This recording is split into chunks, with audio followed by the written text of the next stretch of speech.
दोस्तों भारत आज दुनिया की सबसे पॉपुलेटेड कंट्री है। और अगर मैं इस पॉपुलेटेड कंट्री के डेमोग्राफिक डिविडेंड के नंबर की बात करूं तो वो समवेयर अराउंड है 140 करोड़। और इस 140 करोड़ में जो 70 करोड़ का जो डोमिनेंट फैक्टर है, जो डोमिनेंट सेक्टर है, उसको कंटेन करते हैं हमारे इंडिया के मेल्स। लेकिन इंडियन सोसाइटी में मेल्स के लिए एक स्टिग्मा इस्तेमाल किया जाता है that men's are not meant for grooming. इसका मतलब ये है कि गुड लुकिंग दिखने का जो राइट है वो सिर्फ फीमेल्स को है, मेल्स को नहीं है। लेकिन आज के टाइम में जब हम 21st सेंचुरी के वर्ल्ड में रह रहे हैं तो ये जो स्टिग्मा है it is not more prevalent in Indian society. और इसी स्टिग्मा को तोड़ते हुए अगर मैं बात करूं कि इंडियन मेंस ग्रूमिंग सेक्टर का जो मार्केट साइज है वो अप्रोक्सीमेटली आपको कितना देखने को मिलेगा। अगर मैं बात करूं 2022 की तो ये समवेयर अराउंड था 888 मिलियन। और अगर मैं बात करूं बाय 2030 ये कितना हो जाएगा, ये समवेयर अराउंड हो जाएगा 2000 million, which is a very huge number. And for that reason I am here for this dedicated IPO that is particularly dedicated for the men's grooming sector. So I am here with the new IPO. My name is Varsha Kaushik and welcome again to my channel that is Bring Out Clarity with Varsha Kaushik. And let's crack this new IPO that whether you should avoid it or whether you should avail it. दोस्तों IPO का नाम है मैकोब्स technology. और सबसे पहले IPO के fundamentals and financials की बात कर लेते हैं, क्योंकि अगर इसके फंडामेंटल्स स्ट्रॉन्ग हुए तभी पता चलेगा कि मार्केट में इसका कितना स्ट्रॉन्ग होल्ड है। तो बात कर लेते हैं दोस्तों, कंपनी कब एस्टेब्लिश्ड होती है। कंपनी एस्टेब्लिश्ड हुई 2019 में। इसका जो सबसे बड़ा नीश एरिया है वो है मेल ग्रूमिंग इंडस्ट्री, यानी कि इसके जितने भी प्रोडक्ट्स हैं वो सारे के सारे मेल सेक्टर को ही डोमिनेटेड हैं। इसके जितना भी इसका कमर्शियल चैनल्स हैं वो सारे के सारे डिजिटल हैं, यानी कि ई-कॉमर्स चैनल्स फ्लिपकार्ट, अमेजोन के थ्रू ही इसके प्रोडक्ट सेल होते हैं। कंपनी का जो मेन फोकस है वो ये है कि ये सिग्निफिकेंट जो गैप इंडियन सोसाइटीज़ के अंदर between the man and the women उसको किस तरीके से फिल किया जाए, क्योंकि मोस्ट ऑफ द प्रोडक्ट्स जो होते हैं वो फीमेल कैटेगरी के लिए ज़्यादा रिजर्व्ड हैं एज़ कम्पेयर टू मैन। इसके प्रोडक्ट्स की बात करी जाए तो प्रोडक्ट्स में हैं इसके trimmers for sensitive areas, hygienic products and self care items. Company की अगर एक डेडिकेशन की बात करी जाए कि कंपनी का मेन मोटिव क्या है, कंपनी चाहती है कि सोसाइटी में जो टैबूज़ हैं बिटवीन मैन एंड वुमेन की गुड लुकिंग को लेकर के उसको किसी तरीके से ब्रेक किया जाए। दोस्तों बात करते हैं कि कंपनी का स्टाफ कितना है। कंपनी का जो टोटल स्टाफ है वो 15 एम्प्लॉयज़ हैं। अब बात कर लेते हैं इसके मेन फंडामेंटल्स की कि कंपनी का कितना इशू साइज़ है, इसका कितना प्राइस बैंड है और ये आपको कितनी प्रॉफिटेबिलिटी देगा और कितना नुकसान करके जाएगा। तो इसकी इशू साइज़ की बात करते हैं दोस्तों। इशू साइज़ है इसका 19 CR, जो ज़्यादा नहीं है, बहुत कम ही है, बहुत मार्जिनल है, even it is a very marginal amount. अगर इसके प्राइस बैंड की बात करी जाए तो प्राइस बैंड है इसका 71 to 75 रुपीज़ पर शेयर। अगर आपको ये ख़रीदना है तो इसकी बिडिंग डेट स्टार्ट हो जाएगी 16 जुलाई से। इसकी क्लोजिंग डेट है 19 जुलाई को। और अगर आप बिडिंग करते हो और आपको अलॉटमेंट हो जाती है तो इसकी लिस्टिंग हो जाएगी 24 जुलाई 2024 को। अब बात करते हैं दोस्तों कि अगर आपको इसमें इन्वेस्ट करना है एज अ रिटेल इन्वेस्टर तो कितने शेयर्स आपको मिनिमम ख़रीदने ही पड़ेंगे। तो ख़रीदने पड़ेंगे सर आपको 1600 शेयर्स, जिसके लिए आपको पे करने पड़ेंगे 1,20,000 रुपीज़। और अगर आप एक हाई नेटवर्क इंडिविजुअल पर्सन हैं तो आपको ख़रीदने पड़ेंगे 3200 शेयर्स, जिसके लिए आपको पे करने पड़ेंगे 2,40,000 रुपीज़। अब बात कर लेते हैं दोस्तों इसके मेन फाइनेंशियल्स की कि क्या ग्रोथ रेट है, कितना इसका पैट है। अगर हम इसकी बात करें इसका रेवेन्यू कितना इंक्रीज़ हुआ है, रेवेन्यू इसका इंक्रीज़ हुआ है 39%, जो कि काफ़ी हाई है। इसके पैट की बात करी जाए तो रोज़ इट इज़ राइज बाय 8.2%। मैं आपको एक थंब रूल बताती हूँ पैट का। अगर आपका प्रॉफिट आफ्टर टैक्स 5% है तो इसका मतलब ये है कि लो मार्जिन है कंपनी का। अगर ये 10% है तो ये एक हेल्दी मार्जिन माना जाता है। अगर ये 20% है तो इसका मतलब ये है कि कंपनी की जो प्रॉफिटेबिलिटी है वो काफ़ी हाई है।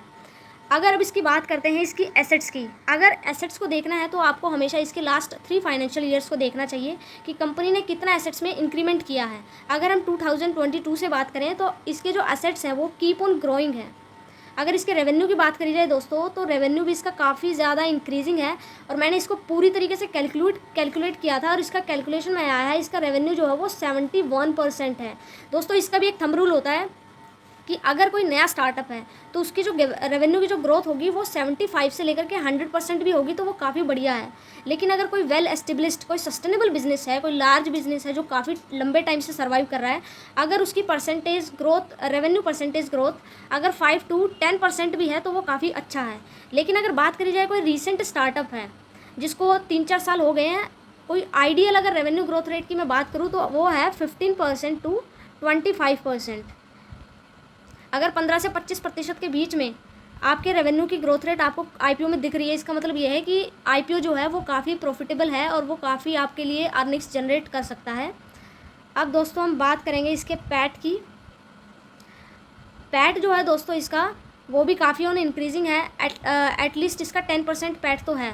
तो ये एक हेल्दी पैट माना जाता है, यानी कि प्रॉफिट आफ्टर टैक्स, जिससे कि ये इंश्योर हो जाता है कि फ्यूचर में अगर आप लॉन्ग टर्म में इनके जो शेयर्स हैं उनको होल्ड करोगे तो आपको ये प्रॉफिटेबिलिटी तो ज़रूर जनरेट करके देगा।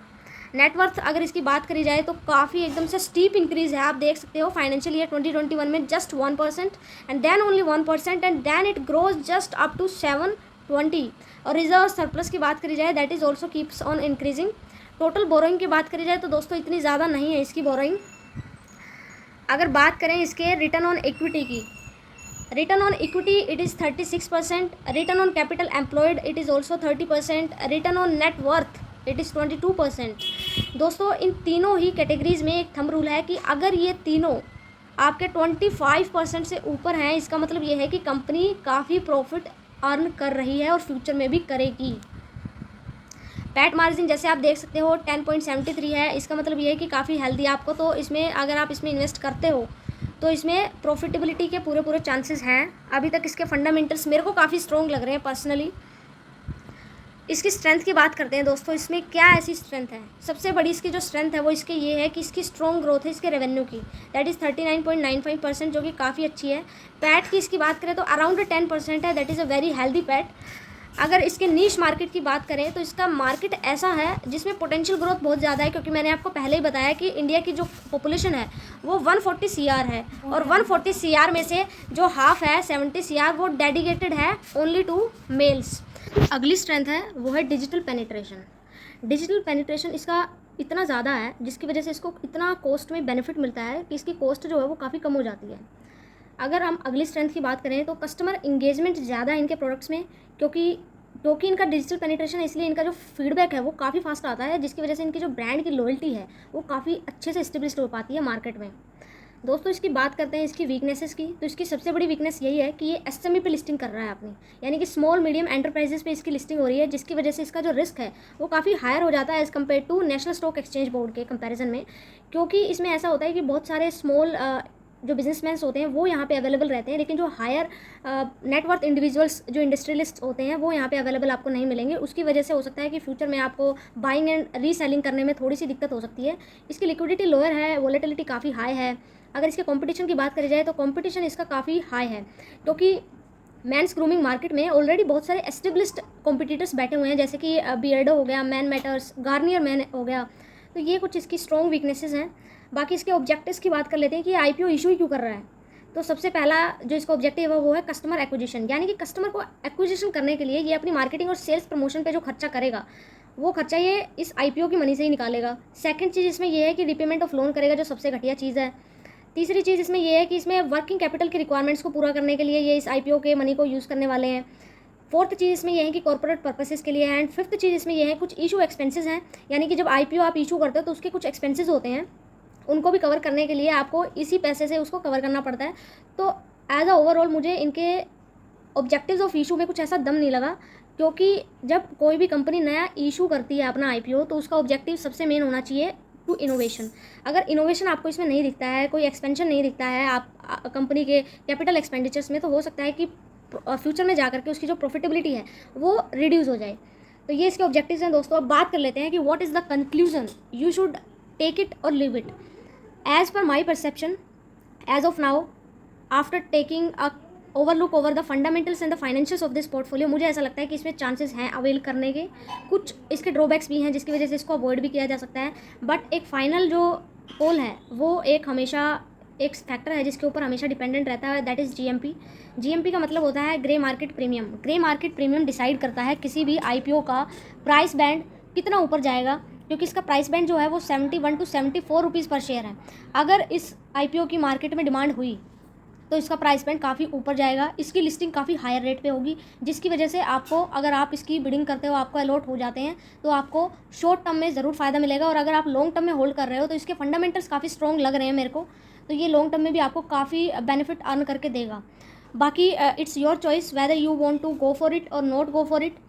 It's completely your choice. It is all about my perception. If you like this video, do share, do comment, do like, and if you do not understand anything, please let me know. Thank you so much.